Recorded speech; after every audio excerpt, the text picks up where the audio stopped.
Yo soy el rey de un imperio donde nunca se pone el sol. He visto ejércitos enteros morir y naciones grandiosas rendirse ante mi poder. La serie de Águila Roja se desarrolla en la segunda mitad del siglo XVII.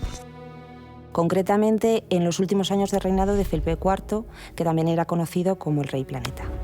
Lo que hoy en día conocemos como España era conocida en todo el mundo por otro nombre, la monarquía hispánica, que llegaba a abarcar más de 80 países de la actualidad en todos los continentes. ¿Quién se atreve a entrar así en mis habitaciones?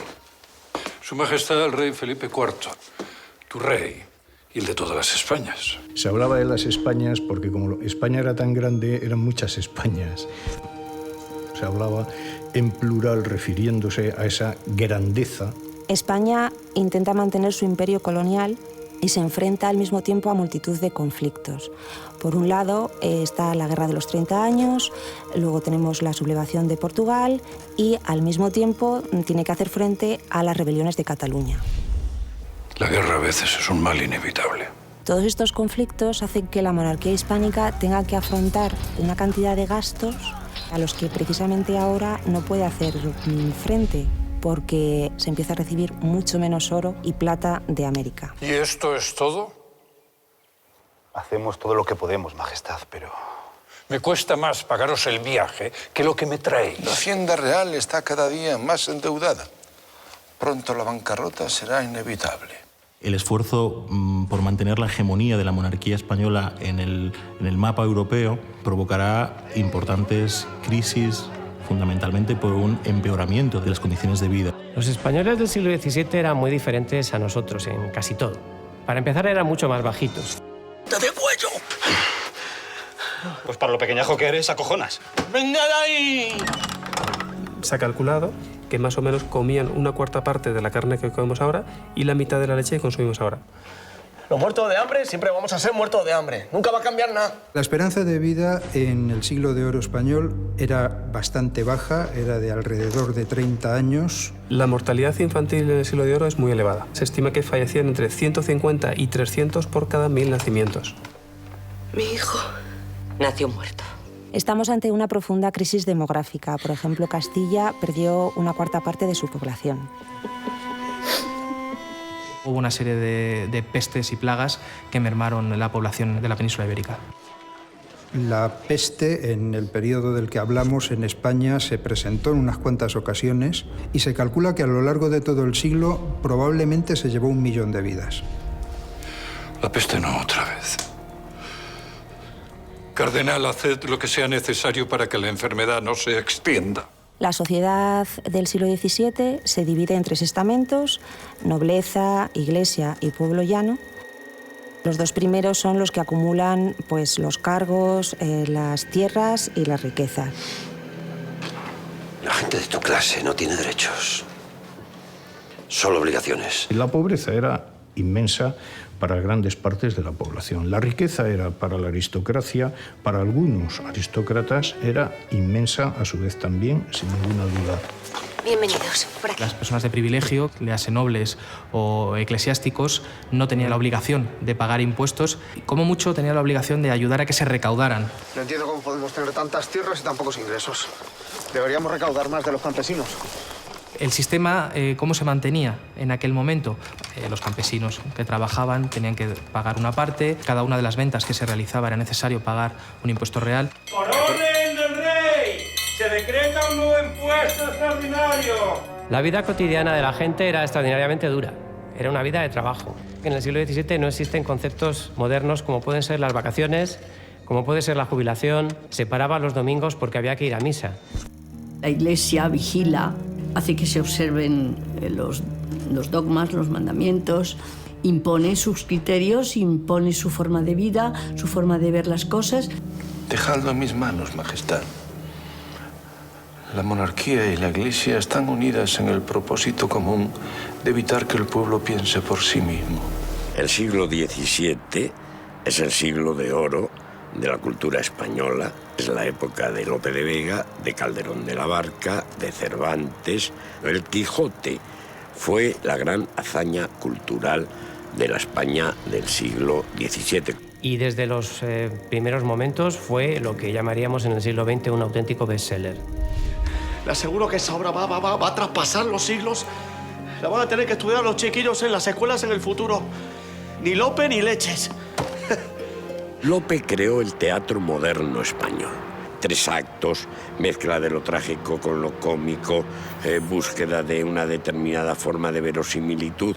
El teatro que se va a hacer a partir de entonces es el teatro que creó Lope de Vega. Majestad. Acercaos. ¿Qué os parece? Grandes pintores del nivel de Velázquez no hay en ningún sitio. Gracias, Diego. Sin el apoyo de Felipe IV, la figura de Velázquez no habría podido ser posible. Felipe IV lo que quiere son los mejores cuadros que pueda encontrar. Le compra a Carlos I, después de muerto, un Mantegna que está en el Prado ahora mismo, un Tintoretto que está en el Prado ahora mismo, y Rubens quizá es el pintor favorito del rey durante ciertos años. Se queman bastantes cuadros de la colección real española en 1734-35, cuando se incendia el Alcázar de Madrid, lo que era el antiguo Palacio Real, ¿no? Gran parte de la colección de Felipe IV es la que tenemos en el Prado hoy en día. Es la gran época de la cultura española, pero no puede decirse lo mismo de la situación económica y social de gran parte de la población. En resumen, el siglo XVII es una etapa de contrastes. Por una parte tenemos la decadencia económica y la crisis política, pero por otro lado es una etapa de un esplendor grandioso en cuanto a las artes y las letras.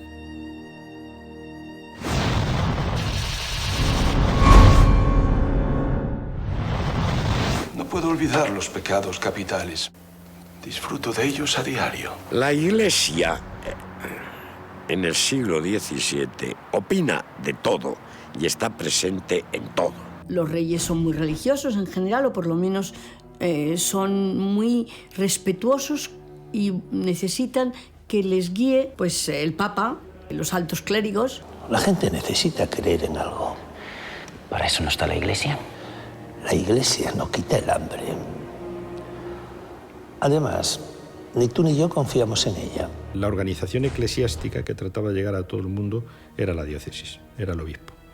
El obispo es la cabeza, diríamos, de un extenso territorio, que es su diócesis. Por debajo de la diócesis estaban las parroquias. Por tanto, el núcleo más importante era la parroquia, donde existía un párroco y dentro de la parroquia podían existir distintos curas. El clero se abastecía, digamos, económicamente de los diezmos. De todo lo que se produce, la 10ª parte va para el clero. Ahogadicos con los impuestos.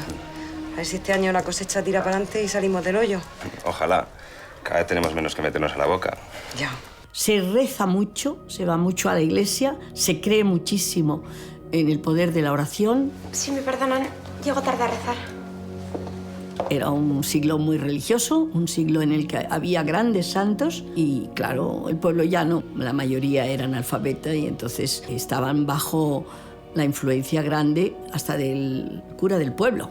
Hay gente sencilla o gente humilde que puede entrar en el clero, pero todos no pueden entrar en el clero. Las viudas era difícil que volvieran a casarse, entonces esas encontraban refugio, por así decirlo, y las solteronas, su refugio ideal era un monasterio o un convento. También es importante ver que otros miembros de la familia podían ir al clero, y el clero era un lugar que podía dar forma de vida, tanto en las mujeres como en los hombres. Las órdenes, naturalmente, no todas son pobres. Dentro del clero había gente, habían cleros conventuales que vivían pues muy bien. Muchos curas pues vivían con su ama de llaves, pero con su barragana. Ellos no veían nada bien lo del celibato y entonces tenían mancebas que les acompañaban, incluso a los inquisidores, iban con su amante, digamos. La tentación del dinero quizás sea la tentación más grande y a la que cae más gente. Mi carrera al papado no se financia con aire, comisario. Dentro del clero había corrupción, mucha corrupción. Hay lujuria y hay dinero. Son los dos grandes pecados que siempre han tenido los hombres de la Iglesia y sobre los que tienen que luchar. Sois el mejor maestro que puedo tener. Un siglo en el que, como puede mucho la religión puede caer en la superchería. Aparta eso, sí. Los fantasmas no existen. Solo son supersticiones para ignorantes. ¡Y una leche! En toda la tradición, diríamos, cristiana, el tema de las reliquias ha sido muy utilizado porque repartía gracia divina. Por lo tanto, la reliquia de Lignum Crucis o cualquier reliquia de cualquier santo podía servir para que uno pudiera sanar o para estar más cerca de esa santidad y, por tanto, de la salvación espiritual de ese hombre, ¿no? He encontrado la reliquia que estaban buscando y se la he hecho llegar al cardenal Mendoza con una nota anónima. Estás de salvo. Y entre las reliquias que tenían, pues era una botellita con leche que daba de mamar la Virgen al niño Jesús, el prepucio del niño Jesús, un poquito de maná del desierto. Hay que tener en cuenta que en el siglo XVII la religión no se vive como en el siglo XX, no son estados laicos. La religión forma parte de la vida de la gente hasta unos niveles que hoy nos parecerían inaceptables y que explican que el pensamiento, las reacciones, incluso la psicología, la mentalidad colectiva estén absolutamente ligadas a la defensa de una fe determinada. La religión tiene tal peso y tal fuerza que en el fondo también es un refugio para mucha gente. Esto es todo lo que tengo. Gracias. La sopa boba, una sopa que se hacía en muchos conventos y en muchos monasterios que se daba al que no tenía otra cosa que comer. Muchísimos pobres acudían a las puertas de los conventos a esas horas de comer y siempre tenían para ellos por lo menos un plato de sopa. Somos hermanas del monasterio de San Juan. Venimos pidiendo caridad para los pobres. Claro, pasen.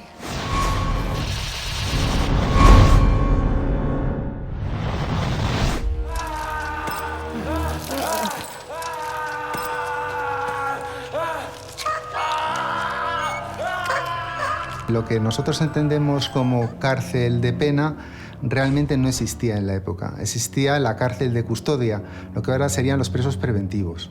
El Estado absolutista no concebía meter a un señor en una cárcel durante X años, sino que trataba de sacar utilidad del sujeto penal. Nada mejor que mandarle a las minas, a los presidios a construir fortalezas. Y lo que existían eran cárceles privadas. Son viejas cisternas, son torres abandonadas, son castillos abandonados, viejos palacios. No se explica nunca el motivo por el cual es uno detenido. Eso crea una situación de enorme inseguridad. Comida, comida, dame comida. No había comida en la cárcel. En la cárcel tenían que llevar la comida. Tú comías de lo que te llevaban. Y si no lo tenías, se lo quitabas a otro o ayunabas. O sea, imaginarse la violencia ahí dentro. Claro, con gente muerta de hambre, desesperada.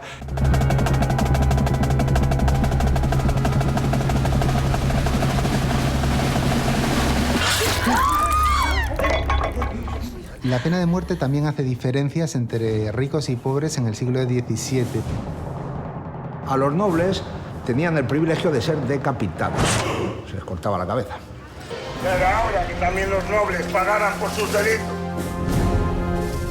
¡Viva la ley! Y los pobres pues, van a sufrir penas como el desmembramiento, la hoguera o el ahorcamiento con exhibición pública. Tenemos testimonios de gente que estuvo exhibida su cadáver durante 3 semanas. Ir contra el rey en el siglo XVII conllevaba someterse a la posibilidad de la pena de descuartizamiento. Pues se utilizaban a varias bestias de carga que proyectaban su fuerza en diferentes direcciones. Para quienes practicaban delitos particularmente horribles, para la gente de la época, por ejemplo la homosexualidad, pues también se les quemaba. En la actual plaza de Bilbao, que se llamaba la Puerta de los Pozos de la Nieve, estaba el crematorio de Madrid, ahí se quemaba a los homosexuales. Torturadme cuanto queráis, pero no confesaré lo que no sabéis. La confesión siempre se obtiene mediante tortura. ¡Por favor, no! ¡No, por favor, no! Normalmente primero una fase de tortura psicológica y posteriormente con la tortura física mediante los más ingeniosos sistemas.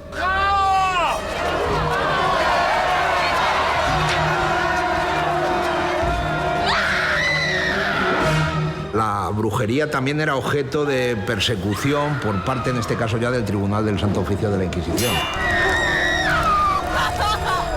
Aunque hoy en día la pena de galeras cause auténtico estremecimiento, en el siglo XVII puede representar a un sustitutivo de una pena mucho más grave, como puede ser el ahorcamiento. Le aseguro que lo único que funciona es el miedo.